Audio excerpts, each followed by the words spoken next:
Hi everyone, my name is Lisa Fong and I'm on the partner marketing team at Pinterest. So we're really excited to have you join today, and this week we're covering measurement and optimization. So by now, if you've joined the other webinars, you've probably signed up for your free business account already and started running Pinterest ads.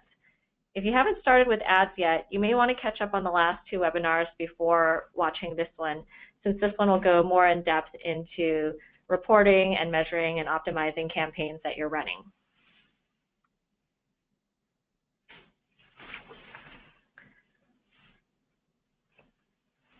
So I'll go through the agenda for today. I'm waiting for the slide to move over actually. Great. So here are the contents that we're going to cover today, and so we have 4 sections for you. First, I'm going to go over how to review your ad campaigns in Ads Manager, and then Adrian's going to walk you through optimization tips and tricks so that you'll know some of the levers that you can pull to improve the performance of your campaign. And then I'll walk through a section on just measuring campaign success and how to think about performance on Pinterest. The last one will be a little bit fun for all of us because we'll go through an optimization in action, and hopefully that'll give you a sense of some of the things that you can look for in your campaigns and how to make improvements. But before we dive into these items, I have 3 slides just to go over an overview of Pinterest. People use Pinterest to plan, and they come to Pinterest to discover and do the things they love. What they're really doing is planning. And this planning behavior is unique to Pinterest. So if you think about it, you'll go to Google to search for information, you'll go to Facebook to connect with your friends, and you'll go to Snapchat or Instagram to share a moment. But when you go to Pinterest, it's to discover and plan for you. And to help Pinners discover and do the things they love, we're building Pinterest. It's 100 billion ideas personalized for every pinner so they can figure out which ideas are best for their lives. And that means we make it easy for people to find the right ideas for them and take action. And for businesses, they'll use Pinterest to reach all of these pinners, and it really helps them drive incremental sales. In research we did with Oracle, we found that the majority of retailer sales after a promoted pins campaign was incremental to their business. And lastly, new customers provide the strongest sales lift, and so they drove 10 times more sales than existing customers.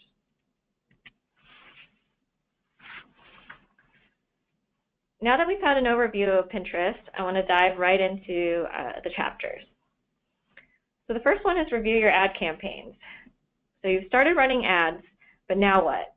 We have to find out what's working for your business and think about how to review campaign performance. So first, you'll need to log into Ads Manager, and you can do that by going to ads.pinterest.com or hit the Ads tab at the top left of the Pinterest page. And this is the main screen that you'll see when you log into Ads Manager. You'll get a brief overview of what is currently running and campaigns that have run in the past. I'm running traffic campaigns, so I want to click on View All under Traffic to take a deeper dive into the campaigns. So I've selected traffic campaigns to review, and now you can actually customize to see the metrics compared on this graph. Here you'll see spend compared to impressions, but there's a drop down for spend and impressions, so I could change that to look at engagements or clicks or anything else to compare metrics. And then on the upper right, you'll see a button for export data. And you can actually export any view of the data you'd like to play around with. So think about if there are more metrics you want to calculate, you can export this and play with it in Excel. So if you scroll down past the graph, you'll see a table. And again, you can export this data from this view also by clicking on the Export Data button. But you can select delivery metrics where it says View, Delivery, and the drop-down arrow. And you'll be able to understand who you're reaching and the scope of your campaign. So you'll see metrics here such as spend, impressions, cost per 1,000 impressions, engagement, engagement rate, and cost per engagement. And this will just give you a high-level overview of what's running. If you want to change the view, Let's take a look at performance so we could see some deeper metrics. And so in this screen, we clicked the drop down, so now you're looking at view and performance. And these settings are sticky, so if I click deeper into a campaign, into an ad group, now that I'm on the performance view, it'll stay the performance view. A few other things to note is that if you're looking for conversions, they'll be in this performance preset. And then there's a plus that's right next to checkout conversions. And so click on that plus to expose more columns with more data that you're looking at in regards to conversions. And so the presets will impact metrics that are available to you in the graph drop-downs as well. So the graph that we looked at earlier, if you want to see conversions, we want to make sure that the drop-down for view right now is under performance, and that way we'll see performance data in the graph above as well.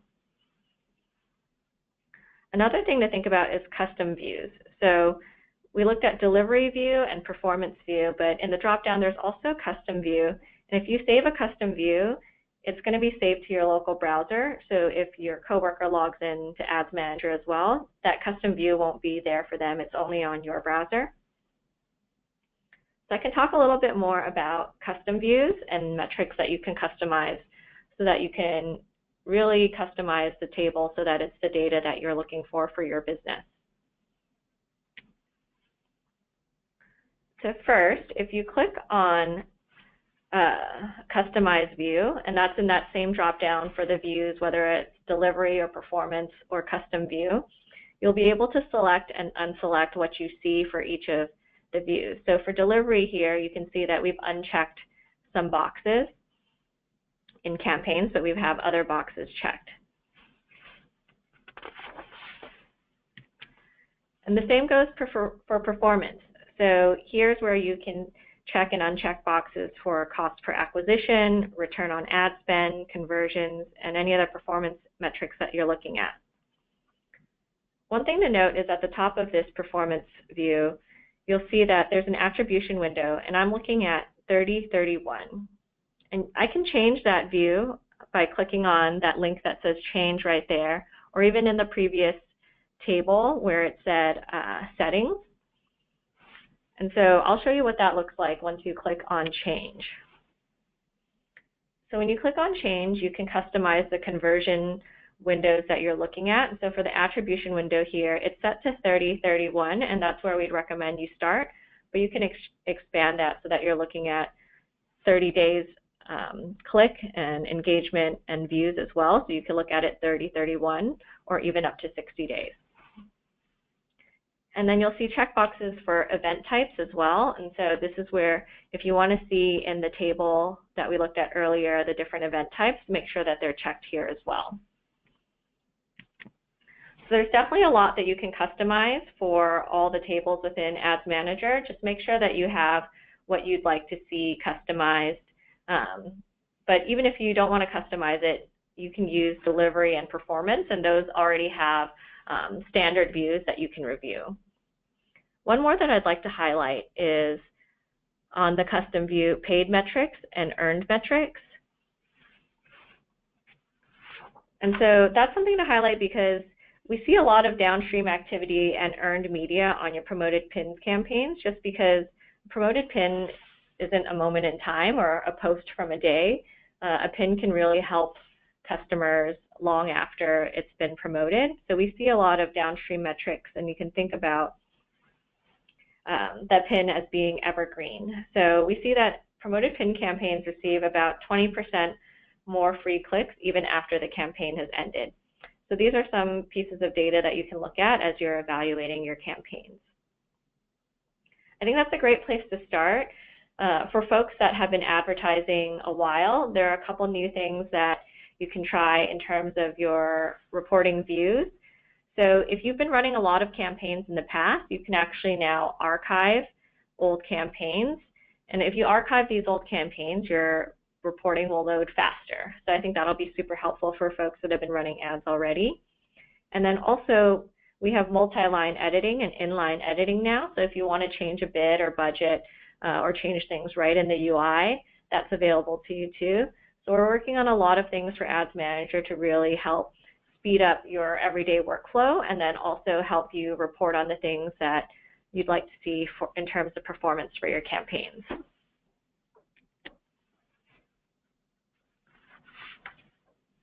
And so we've covered a lot in terms of reporting, and I want to leave this slide with you to think back about your business objectives. And so tying your business objectives, whether it's traffic or engagement or sales, to the reports you see in Ads Manager, think about the metrics that we show and the metrics that you measure and how you can marry those together to calculate whether or not your campaigns are effective for your business. And so now I'll turn it back to Adrienne to talk about optimizing. Awesome. Thanks, Lisa. Now that Lisa shared with you how you can dig into Ads Manager and actually pull some of that data, let's go into optimizing towards those goals that you have.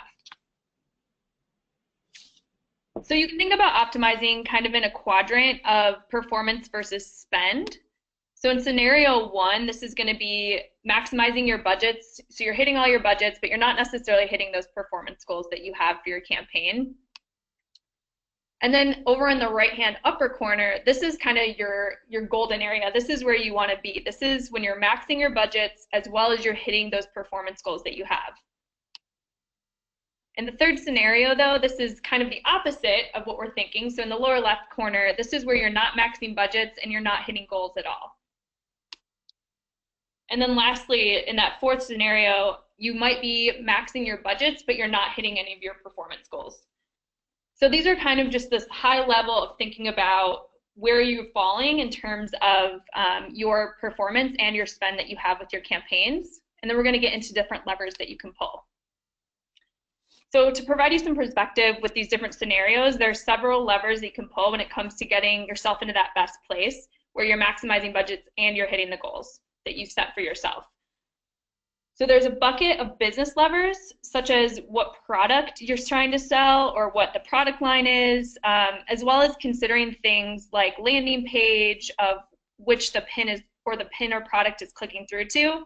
So really when you're thinking about business levers, that's thinking about the pinner experience once they are looking at what that content is, as well as clicking through and getting to your business page or your landing page for that pin. Additionally, there's a couple tactical levers that can be pulled within Ads Manager. So Ads Manager being and meaning when you're setting up your campaign. So there's different things that can be adjusted, like thinking about the creative you're using or adding more creative. What are your budgets for each ad group? What are the bids that you're setting? And how can you best maximize those and make those more efficient for yourself, as well as the different targeting and ad formats that you have set up. So really quickly, something to note with all these optimization levers, start slow so you can see what really works and moves the needle. If you make too many changes at once with your optimizations, it's going to be hard to see what's working. So the motto is always test and learn and then test again.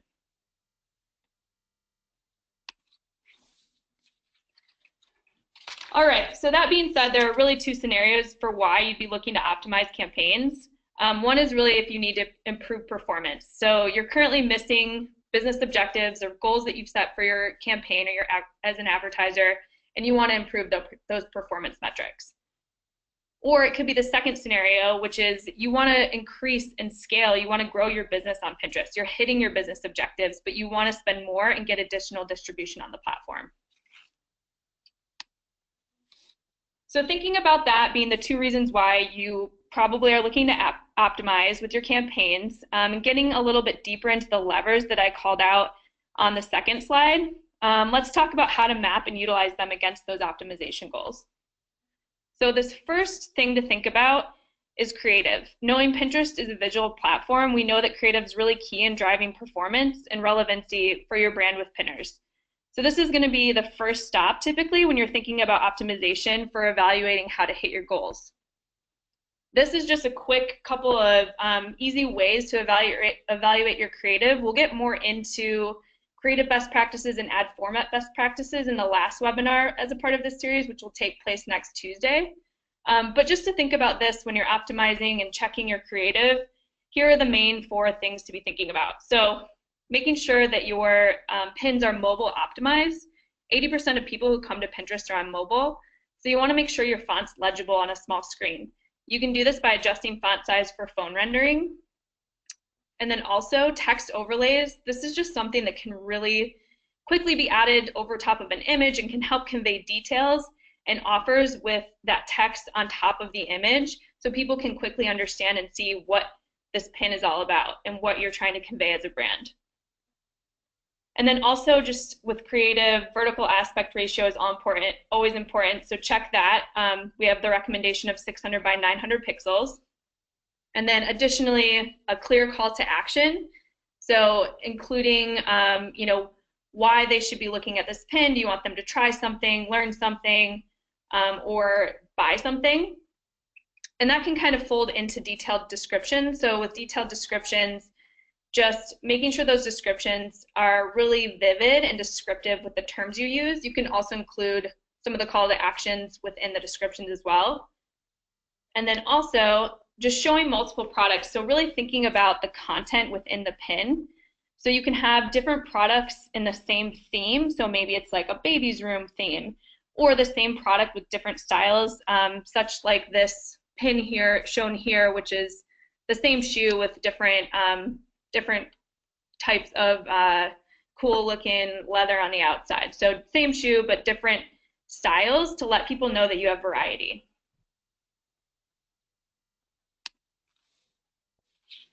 All right, so you started by evaluating creative, and now you're thinking about how you can decrease costs.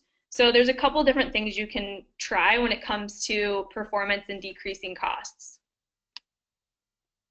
First is expanding targeting, which essentially just means that you're increasing the people that you reach. So some examples of this would be adding Canada if you ship to the US and Canada. Or maybe if you're targeting right now by a specific gender, you could try opening that up to all genders so you can reach anyone who could be interested in your brand based on their interest or what they're searching for. Just something to think about, like even if it didn't seem clear at first, you might be missing an audience, so expanding that targeting and thinking about the different types of people who could be interested in what your brand is providing and what content you're promoting. So another thing when it comes to decreasing costs and helping you is really thinking about adding more creative and increasing your relevance. So this is more along the lines of testing new creative images and different content that you might be looking to promote. There's different creative styles you could use. Maybe you want to think about promoting a different product line or a different product that you're offering, as well as just testing with that text overlay that we talked about or ad formats and trying a couple different things to help you get more creative out there, which will ultimately decrease your costs. And lastly, pretty straightforward, but increasing bids. So this will allow you to make sure that you're competitive enough to reach all or as much of the audience you're trying to reach. So using that bid guidance within Ads Manager to help you determine if your bid is strong enough based on the audience and targeting that you've chosen. So all these three things can help you overall decrease costs when it comes to the performance that you're seeing in your ad campaigns. And then continuing along the lines of performance, as you're getting further into optimizing and you've already kind of done some tests, you've decreased some of your costs already, but now you want to increase conversion rates. So that's your next thing you're testing. So a few things to think about here. Optimizing your creative to match the landing page and evaluating your sign-up strategy. So you want all of these steps to align and be really clear and an easy experience for the pinner as they see your pin, click through to the landing page and sign up or buy or purchase, just making sure that's a really seamless experience for them to help increase conversion rates and really get people to convert. And then also just a more straightforward tactic is also just moving spend to top performers. So increase the budgets for top pins and adjust the bids for those specifically to be really efficient. So you can use those top pins to add more budget and play around with the bids there to be lower so you can get more efficiencies from your top performers.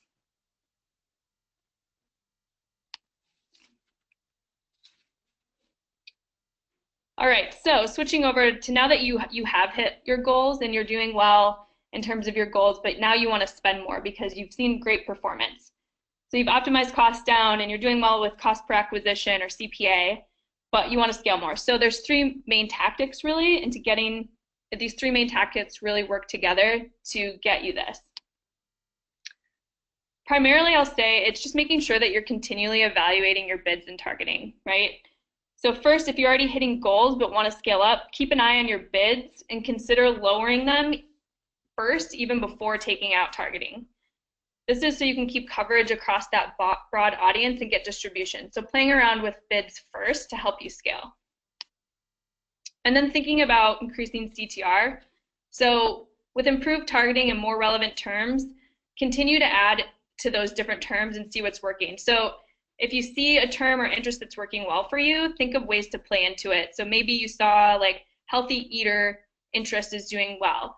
So consider adding other health interests like working out or yoga to that mix, because you're already seeing something work for specific keywords. So continue to add more, and that's going to help increase your CTR and drive more scale for your campaign.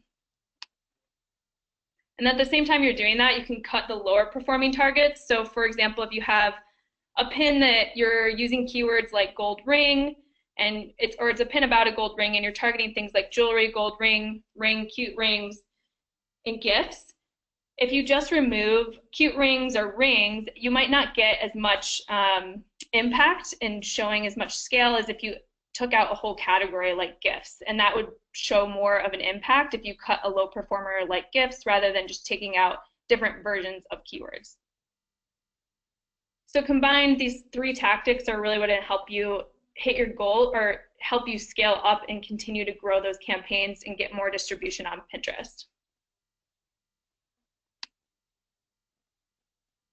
And then lastly, this slide has a lot of words on it. So this is really the last slide of the section and is more a summary for what we just discussed.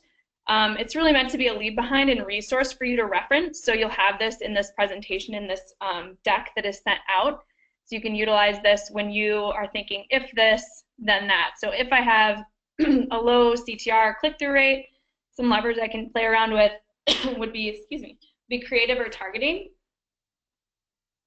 Or for example, if you have low scale, then we know the levers that you can play around with would be, relaunching pins or going back and trying to boost the click-through rate and not overly granularly targeting. So just a fun kind of matrix for you to leave at your desk as you're thinking about optimizing your campaigns on Pinterest. Utilize this chart. And now I'm going to pass it back to Lisa, who's going to go through more about measuring your success. Great, thanks, Adrienne. That's super helpful to know a lot of the tips and tricks in terms of all the levers we can pull to optimize campaigns. So thanks for sharing those. So now I'm going to walk through how to measure success on Pinterest. Measuring success on Pinterest is unique since behavior is unique, and it's pretty different. And so we've covered this earlier, and we discussed that people use Pinterest to plan. So unlike other platforms, people come to Pinterest earlier for inspiration, and they really come to discover and do the things that they love. And 76% of people save items that they plan to purchase later. And it might take them months before they buy your products or services. And that's because Pinners use Pinterest for daily inspiration, like what I can make for dinner tonight, but they're also planning for the future, like what should I buy for my big 4th of July backyard barbecue. So be top of mind throughout the discovery process for Pinners while they're planning.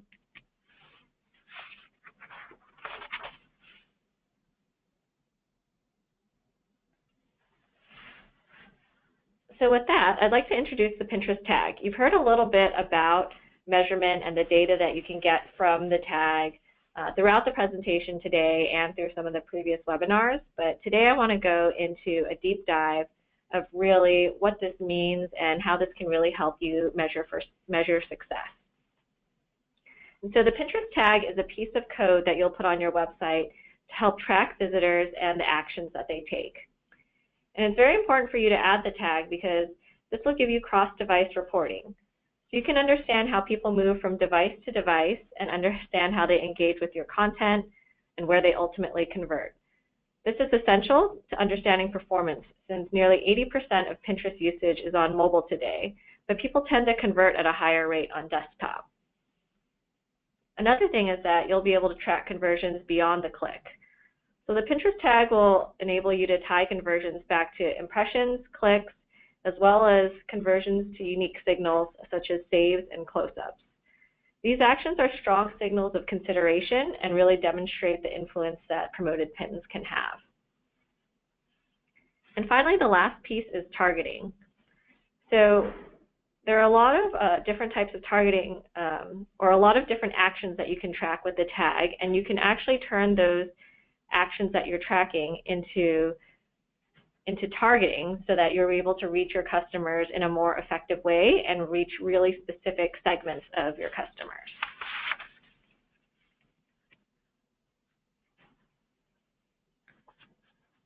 So once you have the tag implemented, you'll need to understand that attribution on Pinterest is very different. So we've talked about this a bit, but pinners are planners, so they'll start their searches in advance. And while your pins may not be immediately driving conversions, they're influencing pinners as they think about what they want to do. So during this decision-making process.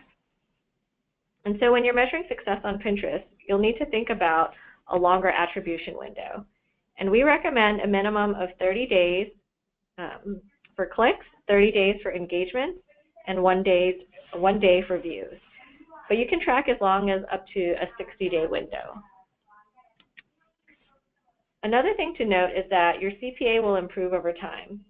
So you'll want to pull historical reporting and make sure that you pull aggregated rolling reports as far back as your attribution window allows. And this will ensure that you're capturing all the conversions that your promoted pins are driving.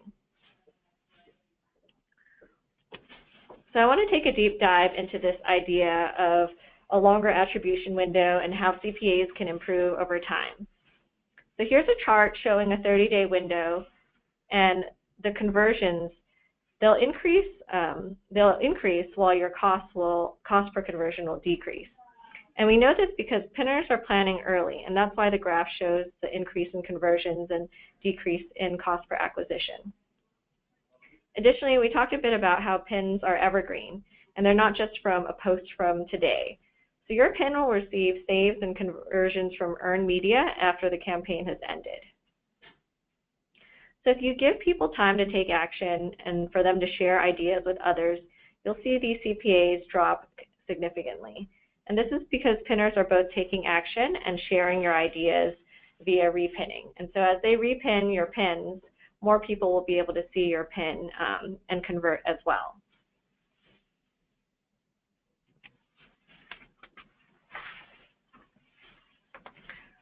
So now I'm going to take another deeper dive into the Pinterest tag. So these are a couple things that we talked about already, but I'm going to go more in depth into what you'll need to do to implement it as well. And so here's a recap of the features that we had talked about earlier. And so you'll need to add a JavaScript code to your page. There's variable attribution reporting. We talked a bit about cross-device reporting, and then also audience segmentation for targeting. So I would use this as guidance as you're thinking about setting up the Pinterest tag.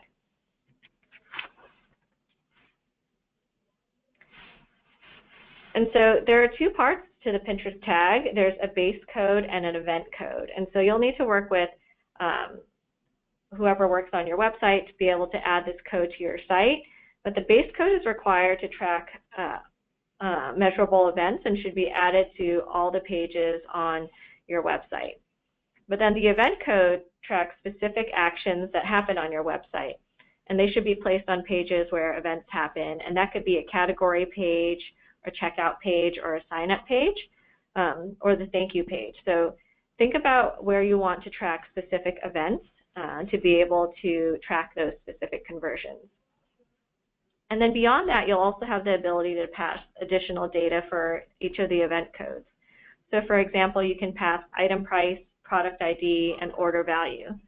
And this can be used to create more granular audiences for retargeting.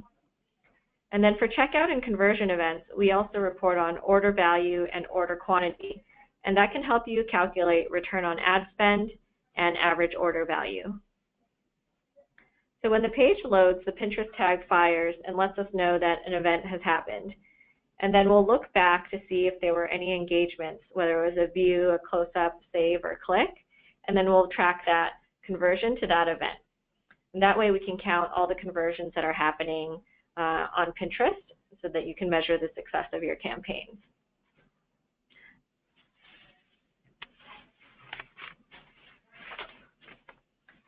So I have 2 more slides in this section, and the first one is I want to give some examples of targeting. And so this is more of an advanced use of the Pinterest tag, but this is how some customers are actually thinking about using targeting to be able to granularly reach their customers or exclude their customers so that they can send them a specific message, and they can also optimize in terms of their cost per acquisition goals or return on ad spend. So this first one is Wink.com, and their goal is to have a robust creative and targeting strategy. So one thing they want to do is target completely net new customers that have never engaged with Wink.com. And so to do that, they would exclude all visitors that have ever come to their website. And that way they can serve custom creative to people that have never heard of their company or have never been to their website. Another thing that they wanted to do is they want to reach people that have started the wine profile quiz but didn't check out. So what they're going to do is target people that have taken the quiz, so anyone that has reached the quiz, and then exclude people that have not checked out. So using those different tags from the pages that they've already tagged to make sure that they're reaching people that have taken the quiz but have not checked out. And then finally, they're looking to reach people that have abandoned their carts. So thinking about people that have added something to their cart but did not purchase, and who you want to include is anyone that has added something to their cart, and make sure you include or exclude anyone that has purchased something. And that way you'll reach people that were really close to purchase but haven't purchased yet. The other example is Holiday Inn Express, and so they wanted to create an easy audience list without adding many tags to their website. So what they did was they added the tag across their website, and then they used the base code and URL segmentation so they could build audiences for retargeting and inclusion and exclusion and do some of the strategies that are similar to what you see here with Wink.com.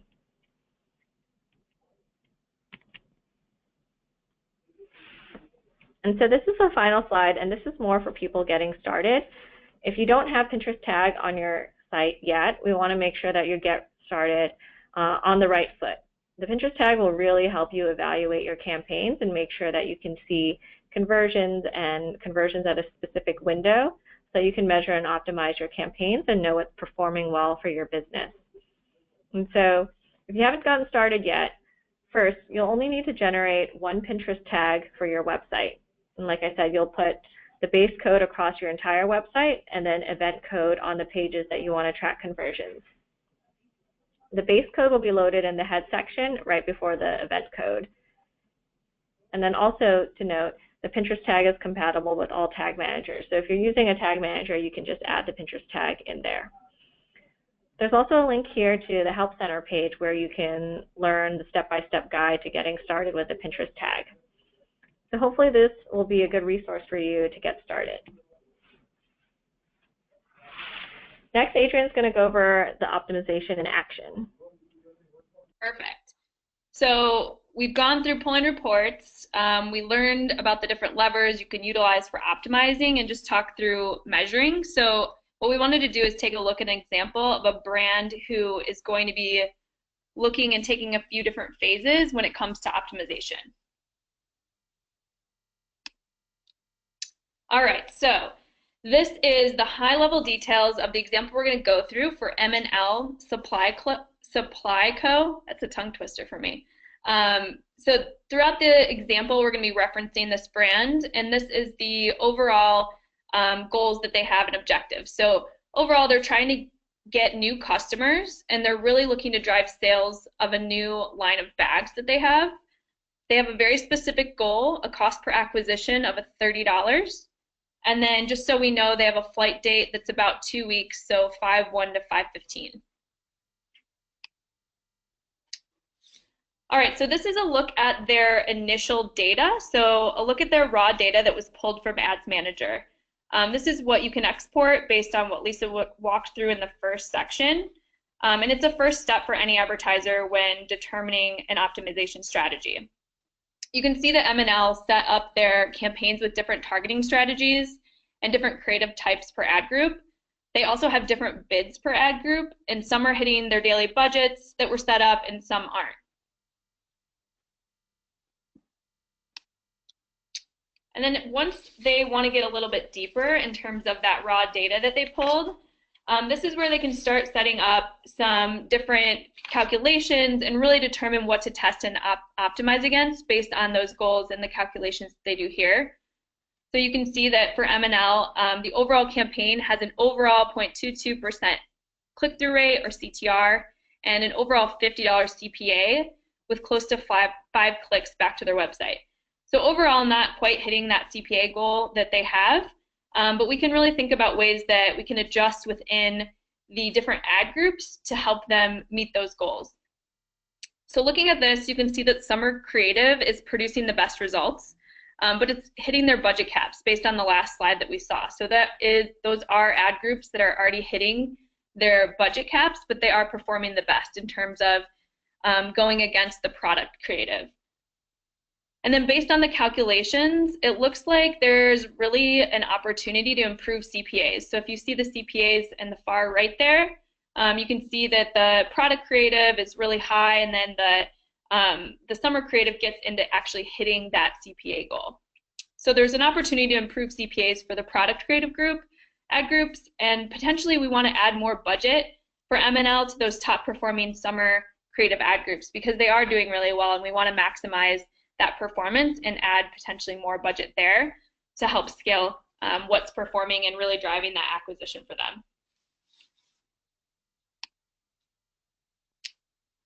And then going into phase one. So again, just a reminder that when you're optimizing, you should really optimize optimize in a phased approach or isolate in an isolated approach to take it slow and understand what optimizations are working and actually are moving the needle. Because again, if you make too many changes at once, it's going to be unclear to what's working and what's not. So the way that we would do this with M&L would be phasing it out. So phase one is thinking about bids and creatives, which are kind of the simplest way to optimize and what you should be thinking about.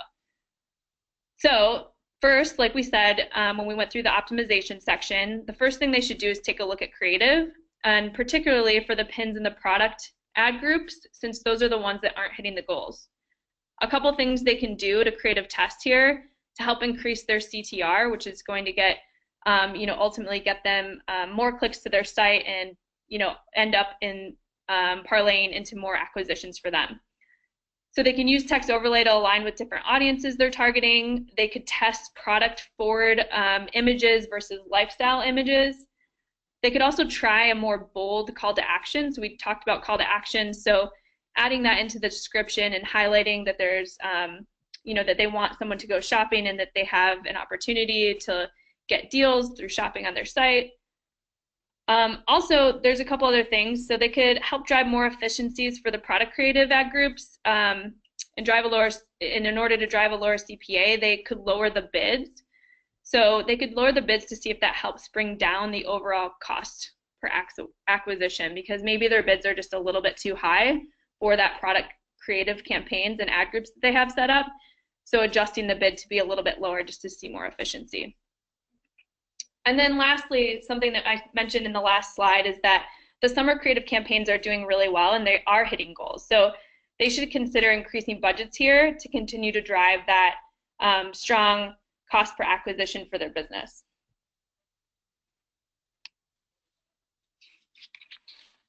And then if we want to get a little bit more advanced, so phase one was a great place to start. If we want to think about phase two, this is getting a little bit of a more advanced strategy that you might want to consider as an advertiser, or that M&L might want to consider because they are someone who's sophisticated and been on the platform.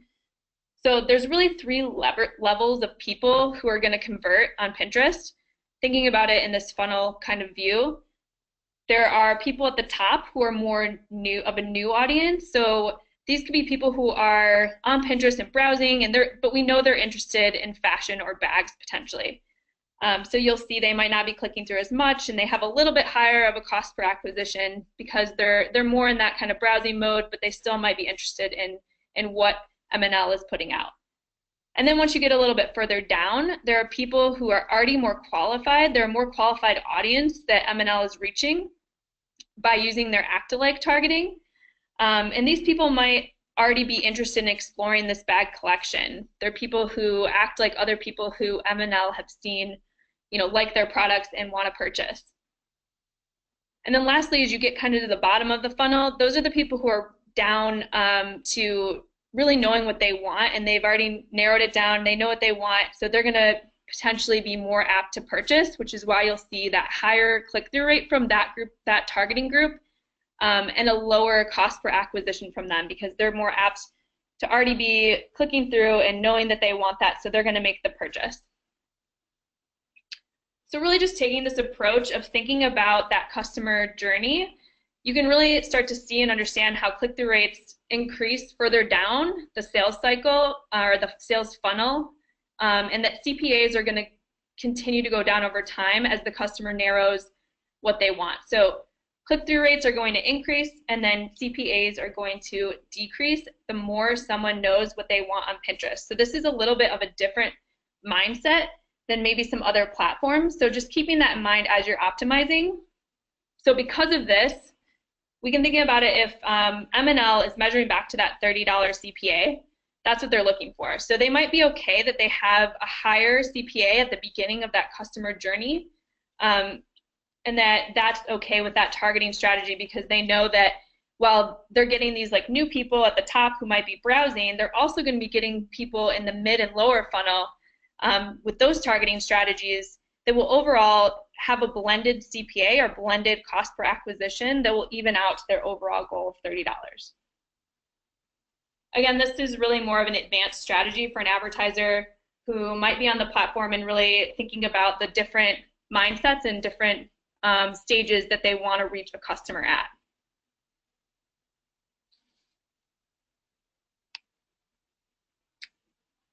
All right, so phase 3. So we've already gone through kind of the simplest way of thinking about what M&L can do with the first creative and bids.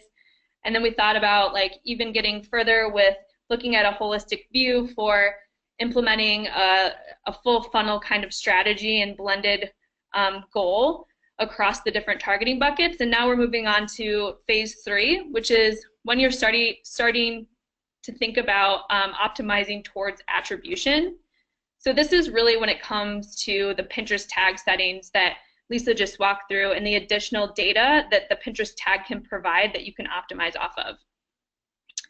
So with this example, M&L didn't implement all event codes with the Pinterest tag that Lisa was discussing. So we'd want to make a recommendation, or they should consider adding the order quantity and order value in the event code, so that way they can measure more effectively for their business. So something you might want to consider if you're at this stage is adding and ensuring that order quantity and order value is in the event code, so you can really get more effective with the optimizations you're making at this granular kind of tagged level with this data.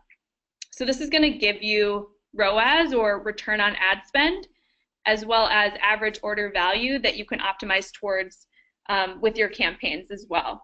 So outside of just the other things we talked about, this will give you a little bit more granular of data that you can look at to optimize.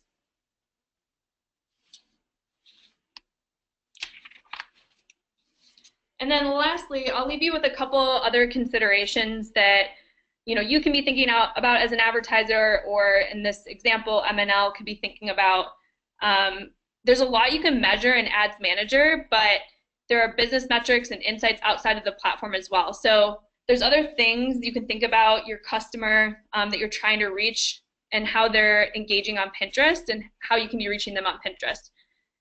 So things to think about: do you engage with your new customers and re-engage new customers?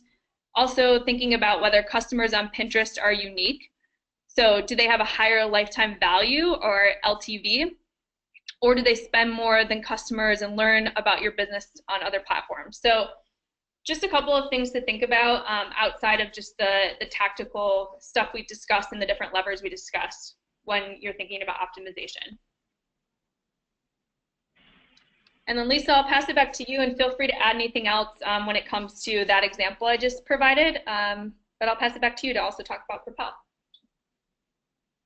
Great. Yeah, I think that's a really good example just to highlight how a customer like M&L Supply Co can just take data from their account and really think about what else can I calculate in terms of the metrics to see how I'm performing, and how can I tie that back to my business objectives to make sure that things are performing the way they need to be, and where are they performing, and where can I really improve performance. So I think that was a great example.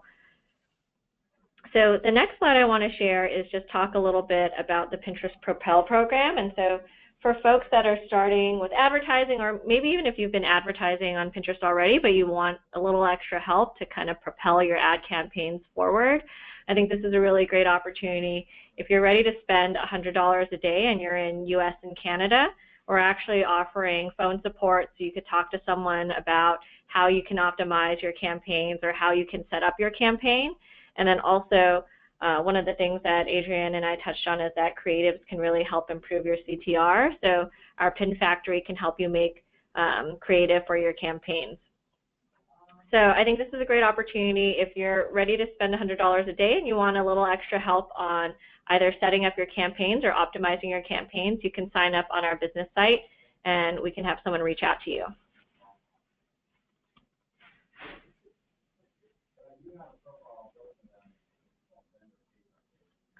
And so finally, we want to go over the key takeaways from the presentation today.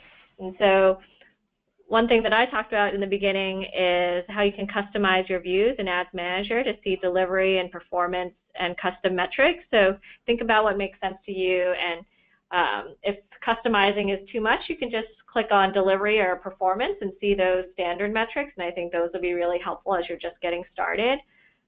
Number two, creative is your biggest lever. So make sure that you're optimizing your creative and coming up with new creative ideas. Since Pinterest is such a visual platform, I think it makes a big impact on both your organic pins and your promoted pins.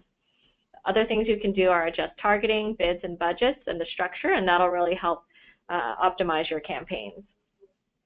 Third, I talked about this section using the Pinterest tag, and so the Pinterest tag can really help you measure a lot more than just clicks and impressions, and it'll really go deep on what we're delivering to your business and also the return on ad spend that you're getting. And so think about using the Pinterest tag and then also expanding your attribution window, so making sure that you're looking at it at a 30-31 level and starting there, and that's because people come to Pinterest to plan, so they're starting to discover your products and services much earlier than on other platforms. The fourth takeaway is that I think it's important to think about who's engaging with your pins and different things like that. So taking a look at the case study that we did, think about where folks are coming from and how we can optimize. As you saw those campaigns, the summer creative versus the product creative were really different performance. So think about engagement on the different pieces of targeting. And then the last piece, sign up for Pinterest Propel if you want more help. We're eager to really help you set up your campaigns and optimize your campaigns.